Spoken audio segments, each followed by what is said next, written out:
Hi everyone, this is your reading for Thursday the 8th of March. Thanks for joining me. It's really nice to be with you today.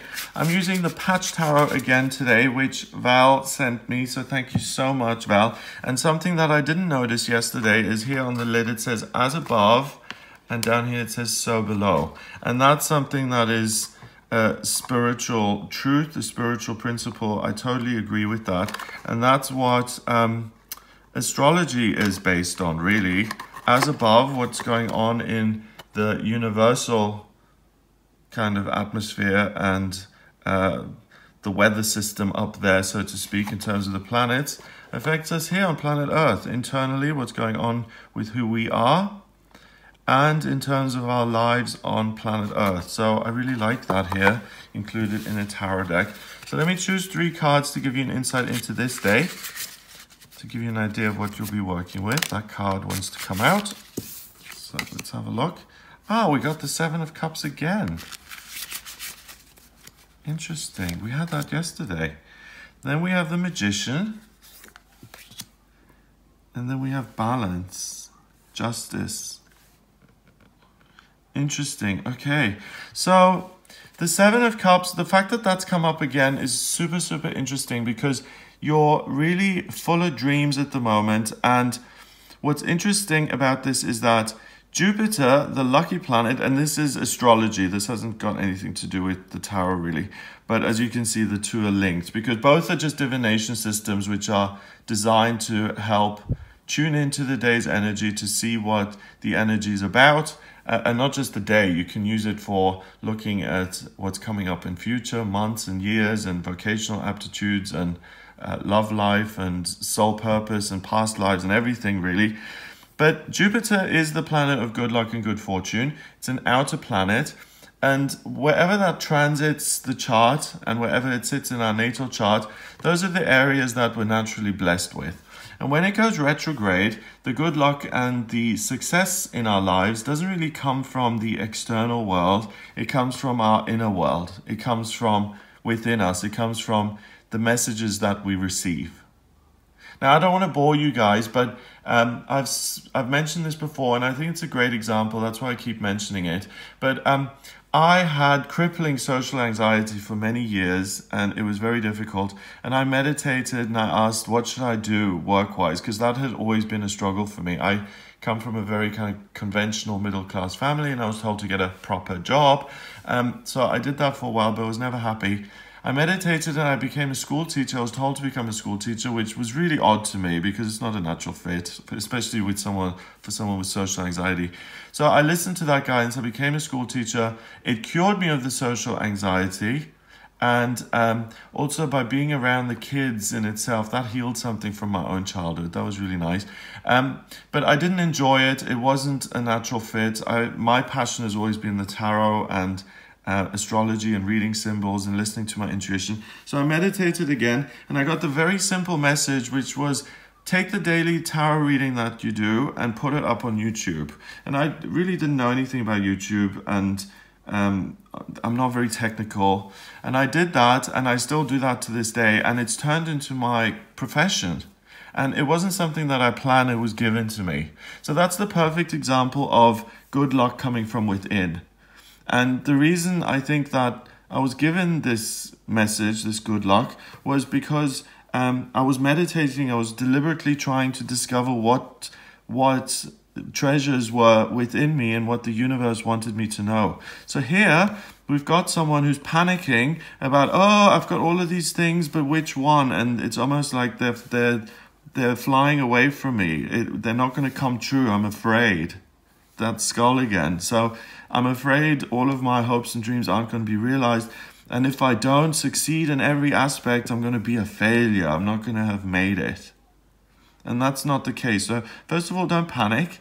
Second of all, the great thing is that you don't just have one cup within you. You don't just have one opportunity to succeed. You've got loads and loads. There's so much within you that you can do. So the first thing today is to get in touch with good old Jupiter, old man Jupiter, the lucky planet, and to just talk to him maybe and say, do you know what? Energetically, I know you're going retrograde today. There's a shift. Good luck is going to come to me from my inner system today, from my inner world. from what is within me. And that doesn't mean that it's like, okay, you have to be an egomaniac and everything has to go your way, and if you think it's true and you have to take action on it. No. What I mean is listening to your higher guidance and trying to discern what the universe wants for you. That's where the good luck is going to come from. Again, a very simple technique that I mention a lot is and if this is the first one of my videos that you're watching, then you're very welcome, and I'm glad I'm mentioning these things today because I have spoken about them before. But ego guidance feels loud and urgent, and you have to do it now, otherwise things are going to fall apart. And those things usually end up in disaster and you cause more problems for yourself. Higher self-guidance feels calm. It's very faint. You have to kind of strain to hear it. That's why meditation is important. And it's repetitive. So if you don't take action on it now, this year, then it'll come up again next year. And it just says that, these things aren't going anywhere. You have God-given talents, and whether you realize them in 2014 or 18, doesn't really matter. They're still there. So you don't have to panic. Nothing is going to be lost. Next, we have the Magician, and that's interesting. The impulse of life. I've never had it seen it put that way. And I think we've got, what are these? Are these Kabbalistic symbols? I'm not sure. But the impulse of life, the Magician, is the first card of the major arcana, and it's about taking the Fool, which is 0, which comes before the Magician. So these concepts that haven't been realized, and taking one of them and realizing them. And you have an eternal ability to do that, and they're all floating around you. We've got Cups, which is love and ideas and freedom and money and religion. Interesting, they've added different things. And where's the other one? Wands, fire, and magic wands and magic scrolls and things. And then we've got a little monkey at the back. Interesting. So the chakra system, everything, Magician is at the center of everything. Totally, all aspects of life are surrounding this Magician. Okay, so everything is at her disposal. She's perfectly balanced. Everything that she creates is in perfect harmony with the divine kind of energy that's entering her crown chakra and going through her system, through all of the other chakras until it gets to the root chakra. And we got the caduceus here as well, and it's healing. So listening to your higher guidance, taking it into your system, and then applying it through all of the things that are available in your life and making something of your life, making something of one of these dreams is really going to be possible today, because you have the impulse of life, you have the impulse to give something a new beginning, a new life, and that's what's going to happen. The only message I can give this monkey is that it's like the monkey on your back, which is irritating you and which is pushing you to do things. And in this case, I don't think it's negative, because you're being pushed to look inwards and to take hold of one of your hopes and dreams and desires, because Jupiter has gone retrograde and it's going to give you good luck. Therefore, this monkey isn't like addiction sitting on your back, kind of making things worse. It's the nudging of the universe saying, do something with one of your God-given talents. It's going to put you in the center stage, and it's going to make you a wonderful magician of your own life, and it's going to help you create something fabulous. Finally, we've got Justice, the Karma card. What you put in, you get out. Balance. Perfect balance. Libra.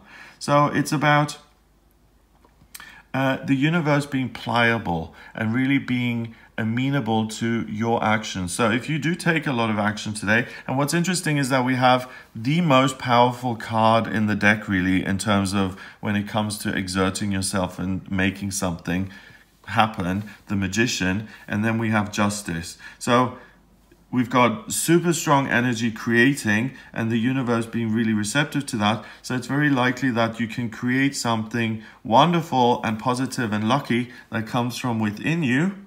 Other days, for instance, if we had the Devil here and the Magician, then the Magician would have to do something and try and create things, but he would stumble because he'd be overly focused on all the physical limitations in his life. But we don't have the Devil here. We have Justice, cause and effect, the Karma card.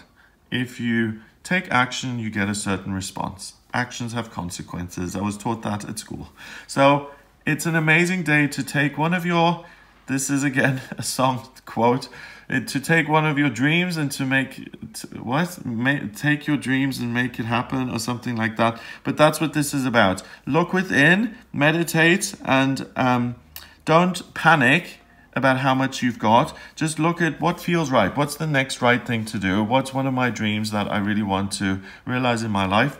Start to take some action on that. You'll be guided into how to do that. You'll be prompted, in fact. So you're being asked to take action, and you'll have an instant outcome.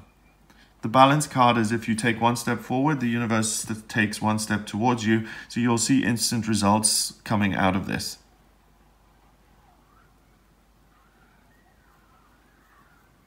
So there's no stopping you, really. Be careful in terms of what you're doing. Let's say you're in a different place. You have been really disappointed and you feel like retaliating. And you're like, okay, my dream is to get revenge because this person wronged me. So I'm going to, snake is more fitting. Snake is wisdom, but let's say the snake in terms of being a snake and being sneaky and vengeful. So I have been hurt, so my biggest dream is now to get revenge. So I'm going to listen to my guidance and ask it how I can get revenge. You'll still get ideas because the universe doesn't discriminate. If you want to put your energy and focus on something negative, it'll give you energy and ideas of how to create that negative thing. That's why black magic works. So it will give you ideas of what you can do to get this person back. So spread rumors or make up lies or whatever. And you'll get an outcome. So what you'll create is that if you're spreading rumors and you want to badmouth someone, that will happen. That fire that you put out into the world will take take flight, and it will spread out into the universe. But remember, we also have the Justice card. It swings both ways. So what you put out, you get back. So if you're putting out negative things like that, and for instance, spreading a rumor, get ready to have rumors spread about you and for things to come back. In Wicca, and again, I'm not an expert, but they say whatever you put out, you get back threefold. So look at your beautiful, pure, ideal dreams. And it's starting to rain now, so this is about cleansing and letting go. Every symbol, as far as I'm concerned, is relevant. If someone honks a horn during a reading, and if you're a tarot reader yourself, listen to everything that happens during a reading because I think it's relevant. So cleanse negative things like that by meditating. Focus on something positive, take action on it, and that's what's going to help you move forward, and that's what's going to help you create something magical and sparkly and beautiful in life, rather than creating something that's then going to come back to you negatively. So as always, you have free will, you have choice in terms of how you're using your energy. That's the eternal choice that you've got. And all we can do in life is try and stay positive, and despite all of the negative things going on in the world and in our lives, to create more positive things and to focus on creating more beauty and love and care and wonder. And that's the choice we have. So as long as you don't give up on that, then the universe will support you and you can create more beautiful things. But if you become bitter or jaded and you say, well, I've had it now, that was the last disappointment and I'm not going to take it anymore, I'm going to get my own back, then you're just going to dig yourself into a hole. So don't do that. Number-wise, we've got 7 and 1 is 8 and 11 is 19. 1 and 9 is 10, and 10 reduces to 1 in numerology. So 1 is the magician. So that's what you are today. You're the magician. So again, I want to go back to Jupiter being retrograde. The good luck is sitting right inside of you. So listen to what messages you're getting, what feels positive, what feels constructive. And what feels like it could really potentially work out for you and be very lucky and create something wonderful. Take action on it and you'll see something happen today already.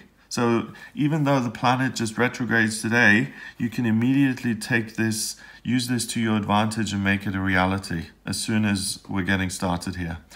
So I hope you have a fabulous day. If you would like a private reading with me, then please do get in touch with me for a private reading. The website is gregoryscott.com. Click on the readings tab to order your reading there. Please remember to subscribe to this YouTube channel, and I'll speak to you tomorrow.